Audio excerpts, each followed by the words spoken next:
คลิปต่อไปนี้เป็นลอและเอกสารรวมถึงไฟล์เสียงในตัวเกม showdown ช่วงเวลา Thai Trilogy และ Desolation Wake เนื่องจากว่าฟุตเทจที่ผมได้อัดไปก่อนหน้านี้มันเกิดหายยังไม่ทราบสาเหตุจึงทำให้ผมไม่สามารถอัปโหลดได้ทันในช่วงที่อีเวนต์กำลังออกมานี่จึงถือว่าเป็นวิดีโอที่ใช้ในการรีแคปข้อมูลและก็สตอรี่ไลน์บางส่วนเท่านั้นโดยมีเนื้อหาทั้งหมด4ตอนลองดูแล้วกันนะ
卫生在哪？还是错，都可以。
那个带地儿的文茜斯特160方向。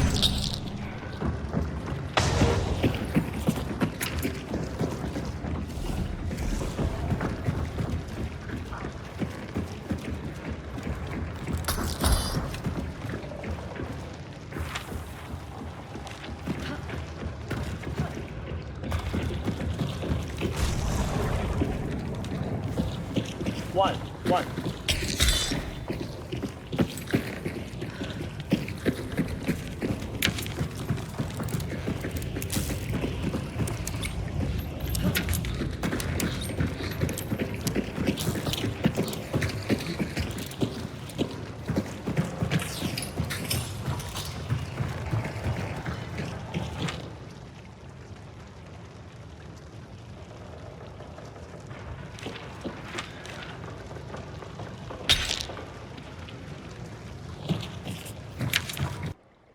September 29th, 1893. Delphine Transit Log. 4:44 a.m. Underway early to try and beat the storm. Crickets are loud. The river is flat. Mr. Owl missed logging the passengers. Marked down who I saw aboard. Crew. Captain Lafitte. Mr. Owl. Mr. Douglas. Scrawlback Jim. Jellicoe Bennings. Passengers. Mr. and Mrs. Carmichael. Frederick Delowitt from Algiers Ice. Rest unknown. 6:45 a.m. The river is cast in gray light. Higher than this time last year. A row of houses sit half flooded and sunk. There are children on the roofs throwing rocks at us. The captain is thumbing the hammer on his rifle, and I don't bother to stay his hand. 8:15 a.m. We took a deep wake portside and passing a lumber barge. Something heavy dislodged in stowage, and Jellicoe and Scrawlback started to scuffle. Captain stepped in and slapped them both in front of the Carmichaels. No one will say what they're transporting down there. But Frederick said he heard whispering from one of the crates. 10:10 a.m. Nearly broadsided an oak tree felled by the wind, gusting up to 25 knots already. Captain doesn't seem concerned. He's excited. I would be too if my duty was to drink on deck all morning. 12 p.m. I saw the gust blow a circus tent clear into the river, and knew there'd be people caught inside the flotsam of canvas and logs. Steered away as best I could, but couldn't stop in time on account of it blowing over 35 knots. The passengers don't know. I had Mr. Owl clean the blood off the bow. If this storm wasn't haunted, it's going to be now. 4 p.m. Captain won't let us turn back. The storm is burn-marked clouds. The wind is getting stronger. Tastes like ash. Every omen of a hurricane is upon us. If we survive this, I'll make sure the captain never sets foot on this boat again.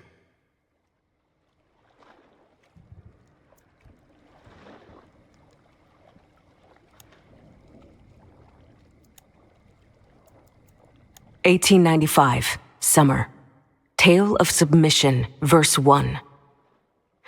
May I doubt the strangeness of the clouds no more. Many forget, but those of us who remain grounded know that there is something darker lurking behind them. There is a sickness in this rain. It clings too long to leaves and bark. The sound of it dripping on the soil is wrong. Each drop leaves the impression of an insect's footfall in my mind. And the mist here tastes rotten, and I'm repulsed anew with each breath. The strange folk about are not bothered by the wetness. They dart out of bushes in the rain, holding iron, boards, rack. They're building a sculpture from this driftwood and the gnarled parts of a boat wreck. They carry each piece as a sacred object, a rare treasure. They are too caught up in their work to notice me. I slunk to the altar they constructed and discarded the secrets of my honor to its tainted form. In return, I have gained a shadow, an extra shade over my own. The corrupted cannot see me now, not the hives with their screeching and swarms blown like leaves, not the armoreds strung with wild barbed wire. If I'm quiet, I slip between them. I'm a shadow thin enough to cut light. With the Bayou's blessing, I can hunt the miscreation known as Rotjaw. But I have lost something. When I close my eyes, I see veins of silver.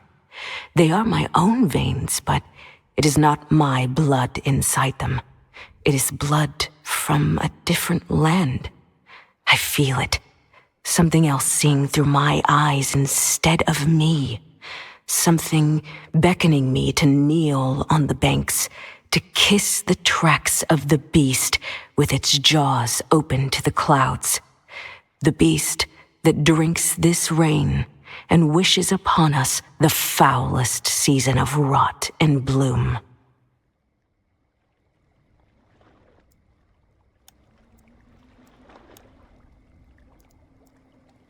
(1895) Summer. Prosychomai of the Primal. Volume 1, Chapter 1. This is the vow all primals share. I've only seen a glimpse of her through the overwash, rot-dappled, lumbering with a full-bellied sway. There was someone inside her, not whole eaten. They shot a gun through her flank to escape, but she tensed, twirled the angels of her stomach, and crushed them so only an arm dropped out. I gathered that arm. I enwreathed it with blue crab. I balanced it on the bitten carapace of a turtle to make myself a compass. Not one that points near north, but one that aims true to the wishes of men soon to be preyed upon. The others want to gut her, lash her mandible, sip her salt life until its red be gone, and they possess magics not known. That reptilian folk can't be tracked. He has gained some instinct, some knowledge of my presence without regard for the direction of the wind or sound. Like he smells the blood beating in my heart. His children are easily followed. That ward and that humpbacked one. They are clumsy. They move with the steps of drunk fairies and leave their filth like crumbs. I can lick a beetle and tell of their direction. That is the filth they leave behind. If there is a testament to be writ here, it will be through our prosychomai, this prayer that does not cease. We will come face to face with her. We will offer her the miracle of many fleshes. We will feed her until she cannot move. Around her, we shall make a shrine. But I will be the one to sit atop her. I will have a throne in these waters at last.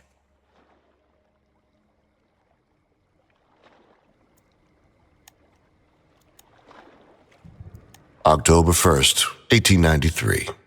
Delphine Transit Log. 2 a.m. Hell is real, and I am inside it. I am certain there has never been a wind such as this on these shores, or else there would be no shore left to stand upon.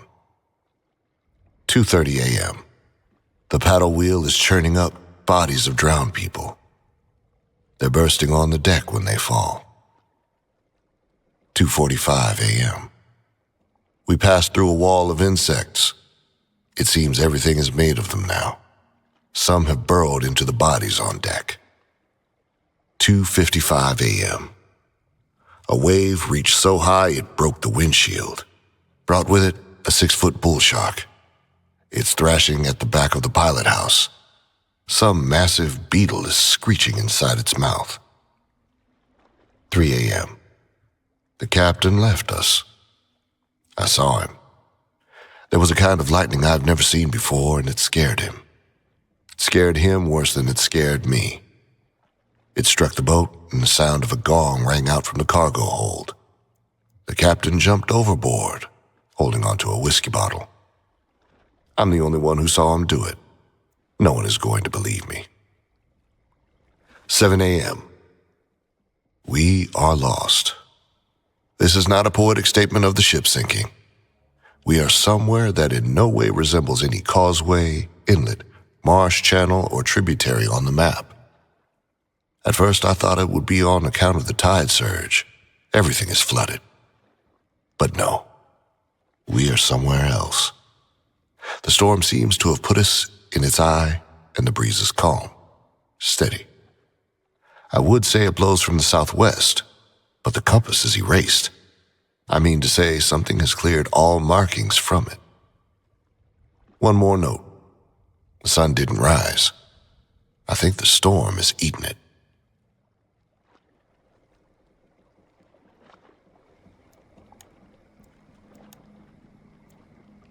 "1895, summer, helmsman's landlog. The smuggler's pact is to put gold before souls. If they don't bleed money, I don't care what risks they take. But the captain smells land-worn. A coward, even. He clings to his rifle and sweats. She's near. He sputters. Rimbo, Jazz, into the dew reeds to look for the cargo. Don't linger at the trace. Get in the reeds, they do. They slide through the pluff, mud, and heron bones. Me and the captain wade across the still water and take cover behind a palm fringe. We watch them get distracted by the trace. The creek trembles. It shivers, rattles my knees. The rotjaw breaches with Jazz clamped in her mouth. Those jaws could crush a cannonball. I don't know what to call what they do to Jazz's head. Wind surges. It whitecaps the marsh upstream. I brace for the gale force, steady the captain as he shoots. He's got dizzy aim, sends a bullet through Rimbo's chest. Rotjaw purges her shackles. Bolts of blue-green lightning leap from the water and burn Rimbo. His scream comes out of his eyes instead of his mouth. I guess that's because his mouth is gone. Captain gave up watching the frenzy. He stares east. There it is. Mother of Mary, there it is. The captain drops his gun. The smokestack of a ship rises through the gator froth. It steams with a dead fog, but it's real. Knocks a tree over. Rotjaw stops playing with what's left of Jazz and Rimbo. She slinks away and follows the smokestack as it glides downstream on vapors. I don't see how we're supposed to get treasure from a ghost ship, I tell the captain. He winces. I imagine he's thinking the thoughts of all cowardly captains, that one day gold might float true enough to save him from what he's left to drown.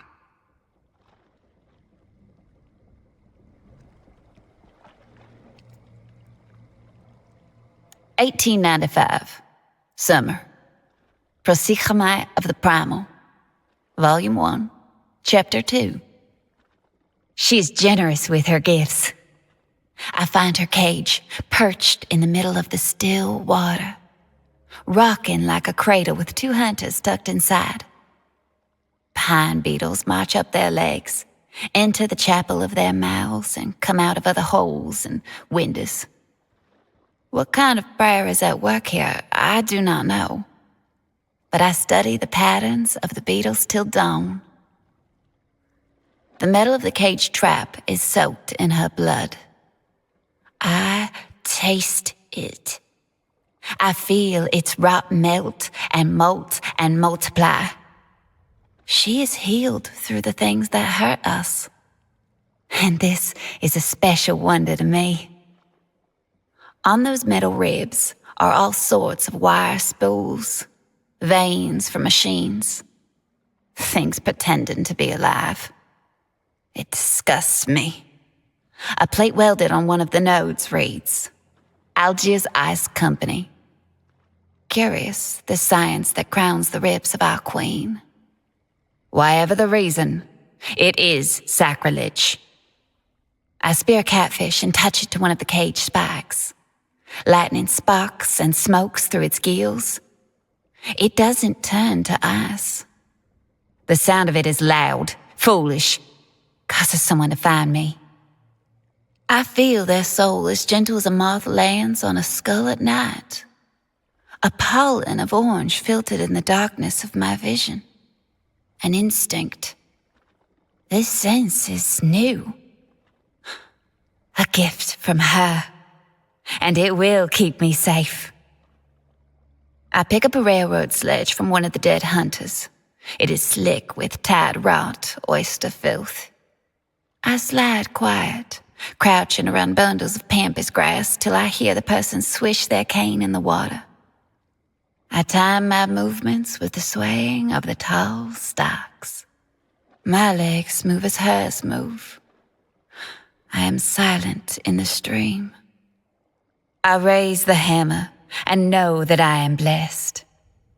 I let the hammer fall and know that I am blessed.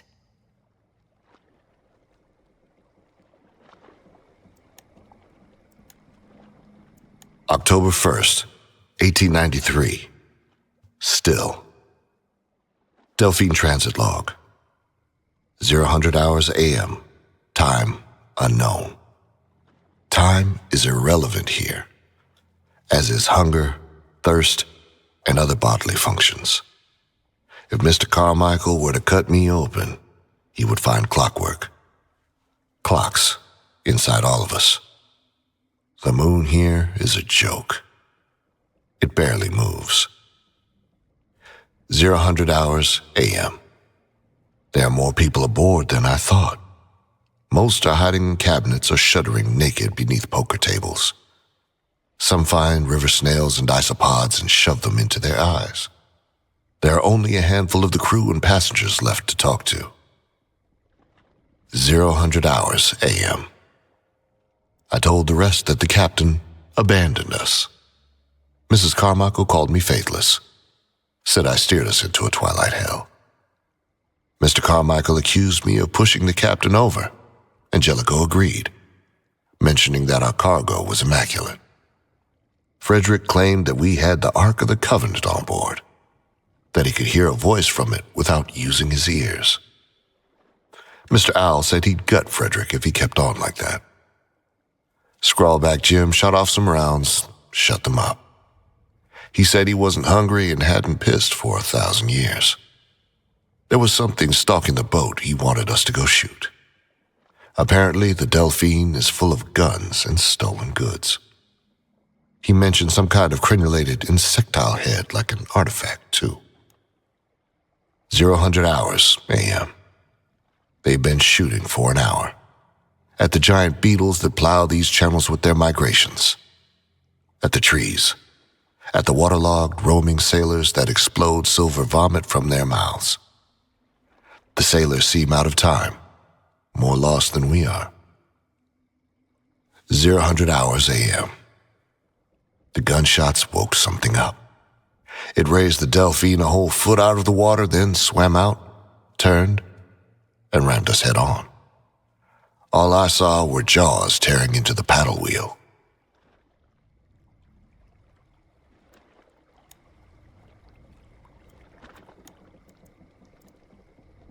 "1895, summer.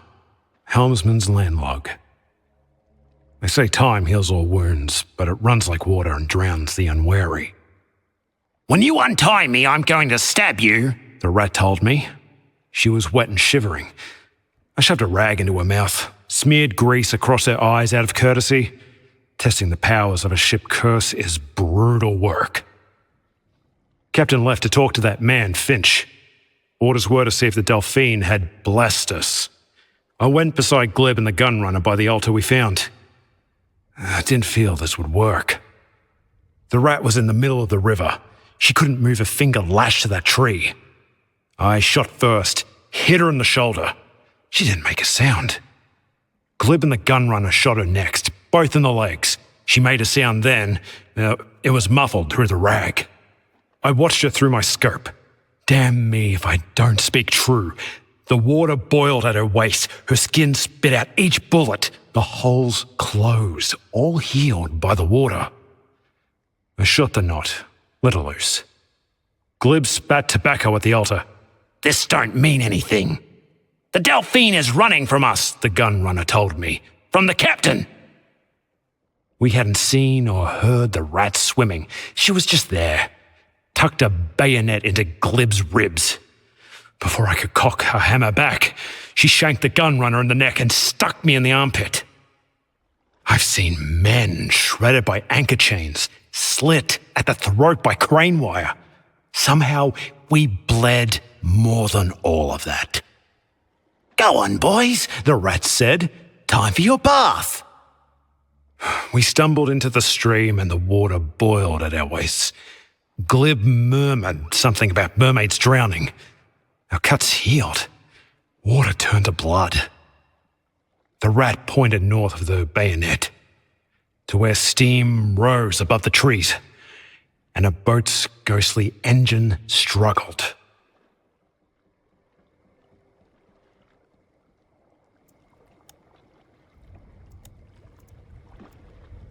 October 1st, 1893.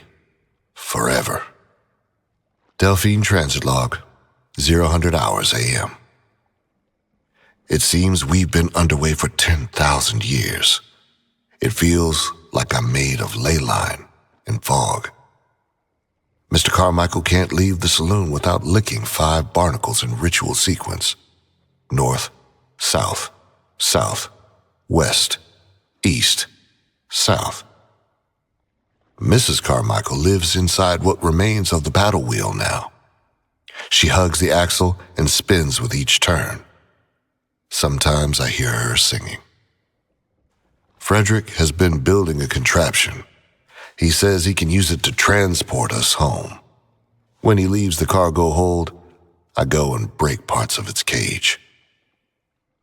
0000 hours AM. Mr. Owl caught a beetle the size of a sea turtle and tried to bring it aboard. He was going to try eating one again, but that alligator lurched out of the water and snapped his arms off. Mr. Owl won't be flying anytime soon. Again, that young girl was on the banks, watching, moving her hands all strange. Maybe she can control that thing. Maybe she can control all of us. 0000 hours AM. Mr. Owl has rotted from the inside out. Last word he spoke was rotjaw. 0000 hours AM.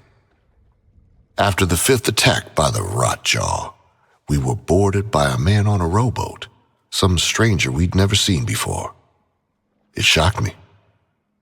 It ruined my view of this place as pure and chartless.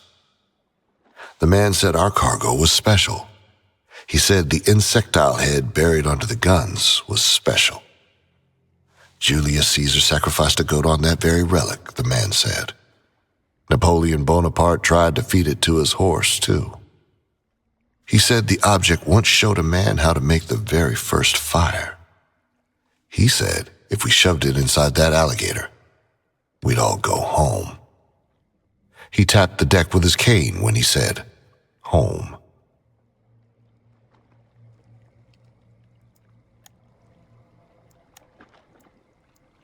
(1895) Summer. Tale of Submission, Verse 2.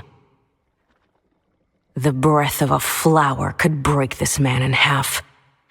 "If you patch me up right, I can tell you about the alligator," the bloated man says. He's been wet for a long time.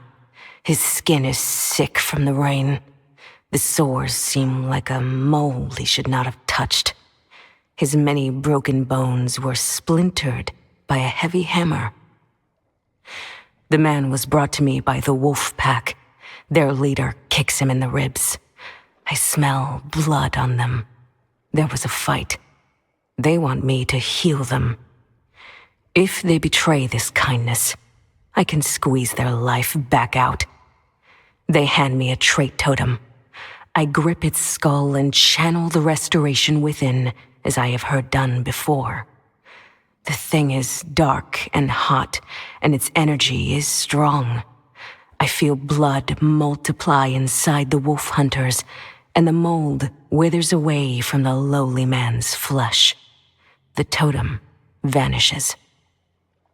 You are Mr. Shari? I ask. A weak name. A name for a worm. Even a worm has seen things you have not. He stands. I hand him a stick instead of his cane. How has this rotjaw come here? I place my hand over his on the stick. I squeeze hard enough to make him bleed again. There is a man who has traveled to another place, the land of the dead. He brought something back and used this monster to do it. He's selfish. Where is he? Does he too have the name of Worm? No, he has the name of a bird, Finch, and I know where he'll be when the sun rises. Will the rotjaw be there? I draw a grub on the man's face with his own blood. Yes, she strikes at the sun like men break their teeth on gold.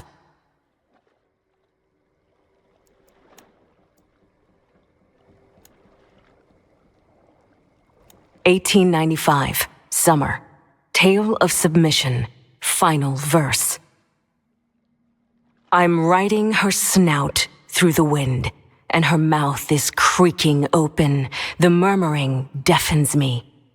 Arcs of lightning bloom across the swamp, boiling the silver veins inside my eyes. I'm riding her snout through the wind, and the rain festers on my lips. Her smell is thyme and lavender, if herbs could weep pus.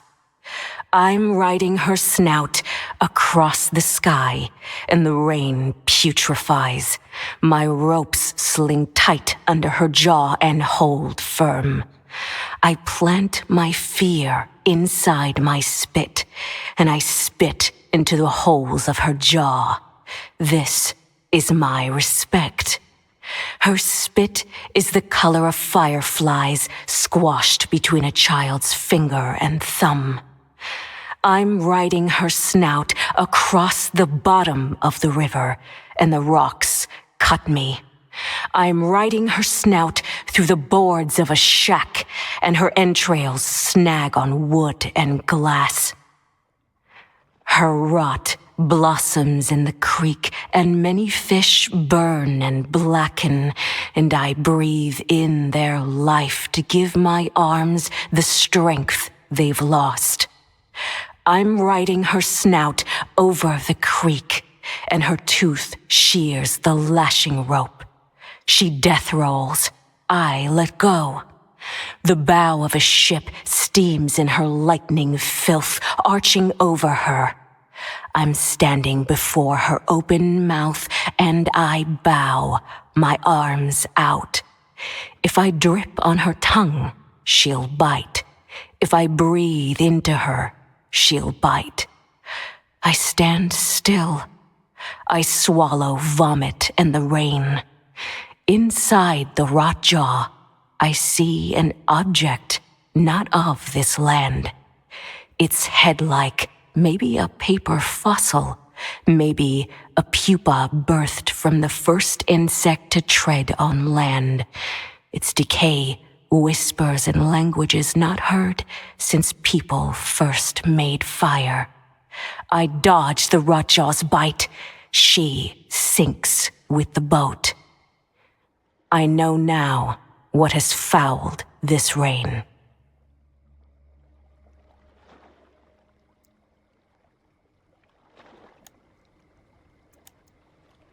(1895) Summer. Prosikhamai of the Primal. Volume 1, Chapter 3. That wrestler weakened the rotjaw and stopped the rain somehow. The clouds are like the fur of a sleeping animal, dead calm. She gurgles in the water. She calls me to her. But others have heard too. 4 smugglers in a watchtower. That reptilian and his kin, skulking under walkways. A shield of hunters caring for the grounded behind the trees. The skinned one rushes from the roots of an upturned tree. Muzzle fire flares from both his hands. Bark explodes behind my head. A firebomb flutters and breaks on the watchtower. As a moth might, we're full of moonshine and lust. Those grounded hunters bring a grunt horde led by a host of hives. They weave through them, undetected, as the helmsman and his captain get flanked. The reptilian's aftermath fire blows apart a water devil herd. The hornback sets off my trap. She screams, suspended on barbed wire. I hear pistol ammo run dry. I roll in the water. I was born to be as quiet as the thoughts of a wave. My lance pierces the skin from behind. I push its tip all the way through the birdcage of his lungs. Bullets slip through my skin. They're the wishes of butterflies scorched by summer. A knife blesses my shoulder. An arrow finds my leg. The pain rings a cicada in my ear. But I am relentless. I've made it to the rotjaw. I touch her for the first time. The heaving, pulsing wildness of her. I bleed all the blood I have left into her mouth and banish her soul as mine is leaving too. I find the ghost of her hand and hold it. If I can cheat this death, so can she. I whisper, I can't save you. I can't make of you a throne. I can only crown you queen of my heart and hope its beating brings you back to me.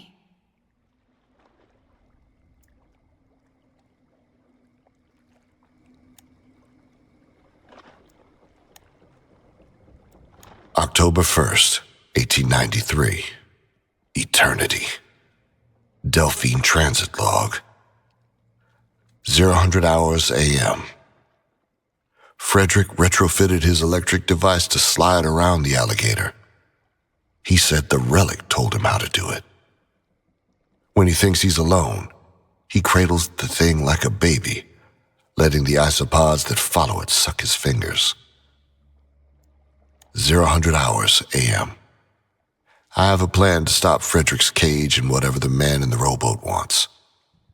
If I could feed them to the Delphine, I would. If my plan works, I'll die. 0000 hours a.m. I stepped off the Delphine for the first time. I wanted to know what it was like, but she is more a part of me than my own blood. We are married. I could never leave her like the captain did. I will stay here with her. We will have a kind of children together, I think. 0000 hours a.m. Mrs. Carmichael sings when the rotjar comes near. She has sang for a whole geological age, but the thing has not appeared. Something else is about to happen. 0000 hours a.m. The storm is back. Mr. Douglas has been shooting into the wind to try and stop it. Mr. Carmichael is licking his barnacles in reverse order. His wife won't stop singing from the paddle wheel. 0000 hours a.m. Damn them all. They put a meat hook through Scrawlback Jim and drug him on a cable as bait. It happened too fast. The rotjaw bit down, and they used the paddle wheel as a winch to reel it onto the main deck. It set that young girl on the banks to screaming. It set Mr. Douglas on blue fire. It set me to work to save the ship.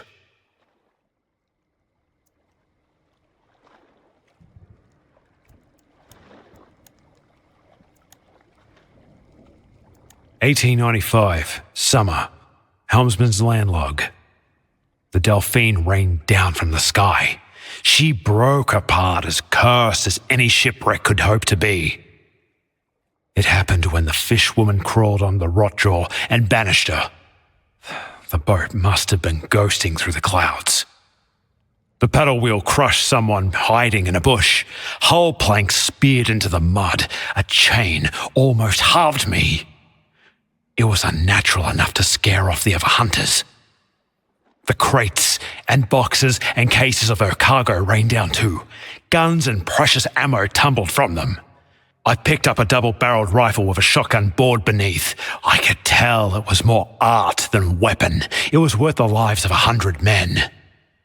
Captain ignored the goods. He sifted through the black entrails of the gator. A rowboat fell and about killed him. I heaved the captain out of that I-core and noticed a gathering approach. They shambled in the manner of priests, gathered all the Delphine's debris. The largest of their following stared me down, while the rest constructed an altar. Some familiar hooks slung over his back and steamed. They marched their new creation downstream in silence. The rat didn't like whatever they were doing.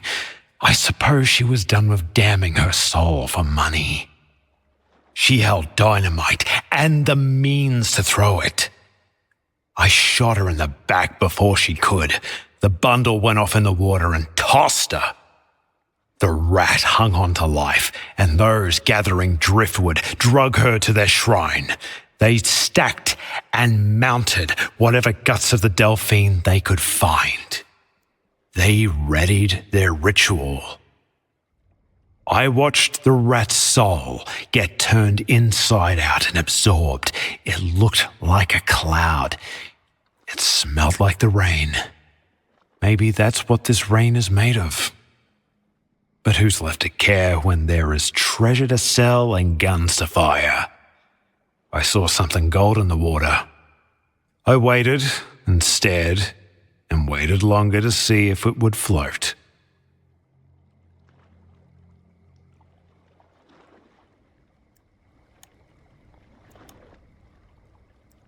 October 1st, 1893. Time has an end. Delphine Transit Log, 0000 hours a.m. Frederick has doomed himself and the crew. But not me.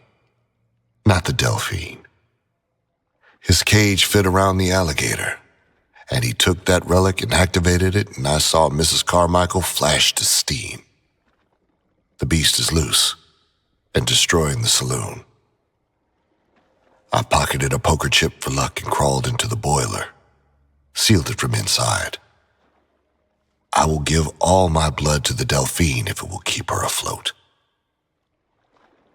0000 hours a.m. This is a miracle. The ship has chosen me. It will not let me die. The fires in this engine have not burned me yet. They have not consumed the ship's log for fuel so that I may keep riding. The Delphine knows I'm inside her. She knows I'm home at last. 0000 hours a.m. All is quiet. I knew the gator had won when the fire around me turned to pale green lightning. I see more stars in these sparks than the sky could ever hold. 0000 hours a.m. I'm drifting away. My arm is gone, turned to ash and steam to give the Delphine breath in whatever water she sails now. I will continue to ash away.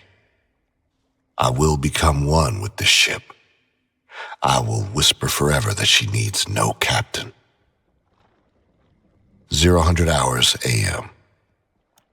My legs go next.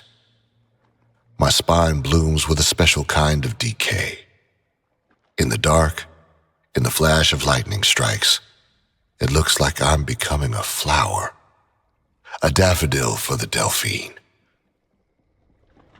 0000 hours a.m. I am almost complete. Just ribs, a shoulder, my riding arm. My skull has departed ahead of time. I cannot see, but my thoughts are everywhere. I will become 100 altars to her. I will turn souls into deckhands, mates, and chambermaids for her. She will always remember me.